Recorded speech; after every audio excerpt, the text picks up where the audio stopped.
રાત્રે મોજા પહેરીને સૂવાથી શરીરના રક્ત પરિભ્રમણ પર અસર પડે છે. તમને જાણીને નવાઈ પણ લાગશે, પરંતુ જ્યારે આપણા શરીરના રક્ત પરિભ્રમણમાં કોઈ સમસ્યા થાય છે ત્યારે તેને કારણે બેચેની અને શ્વાસ લેવામાં તકલીફ થઈ શકે છે.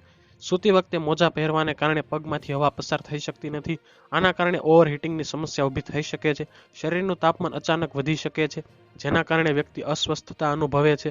શિયાળા દરમિયાન લોકો મોટા ભાગે મોજા પહેરીને સૂઈ જાય છે. કેટલાક લોકો તો બહાર પહેરેલા મોજા સૂતી વખતે પહેરીને સૂઈ જાય છે.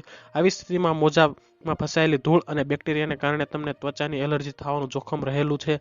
જો તમે રાત્રે મોજા પહેરીને સૂતા હોવ તો તમારા હૃદયના સ્વાસ્થ્ય પર વિપરીત અસર થઈ શકે છે. ચુસ્ત મોજા પહેરવાથી પગની નસો પર દબાણ આવે છે. આ કારણે હૃદયને લોહી પંપ કરવા માટે વધુ મહેનત કરવી પડે છે, જેના કારણે શ્વાસ લેવામાં તકલીફ થાય છે. તો હાલ માટે આટલું જ રાખીએ છીએ. જો તમને અમારા વિડીયો પસંદ આવતા હોય તો વિડીયોને લાઇક કરજો, ચેનલને સબસ્ક્રાઇબ કરી બાજુમાં આવેલું બેલ આઇકન પ્રેસ કરજો, જેથી તમને અમારા વિડીયોની નોટિફિકેશન્સ મળતી રહે.